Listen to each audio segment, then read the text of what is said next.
next section of this film makes it even more difficult to ignore the reality of these extraterrestrial visitors.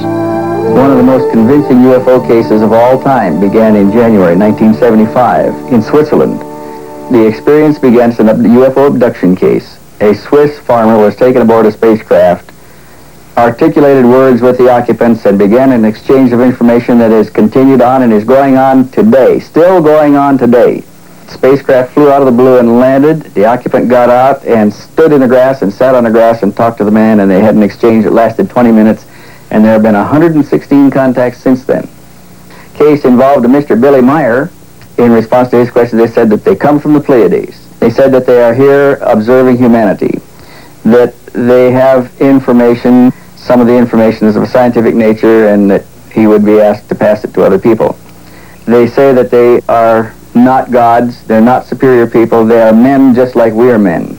And he's taken hundreds of photographs of the Pleiadian spacecraft operating in Swiss airspace. And this has all been checked by the computer.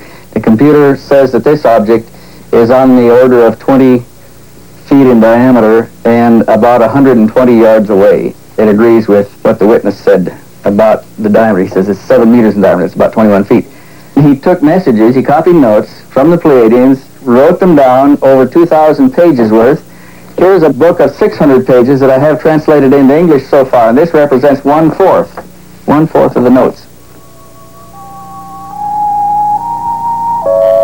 We have no case on record with that volume of information delivered by extraterrestrial contacts to a contactee, a UFO contactee. And the information in there is just staggering, just phenomenal. The information covers technical and scientific data as best they can explain it to us in terms of the words that we use in our technology.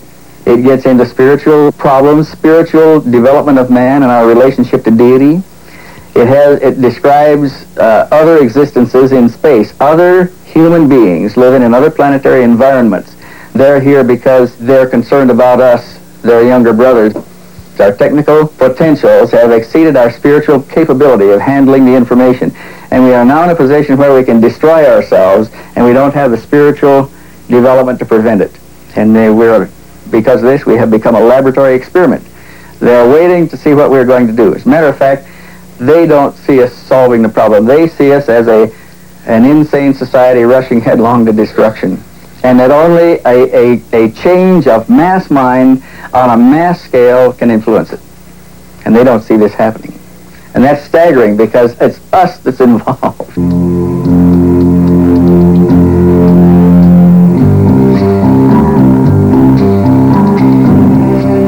Now, in the 1980s, with growing public interest and acceptance of extraterrestrials, it is hoped that present and future administrations will be more honest and forthright in releasing information concerning these and other visitations.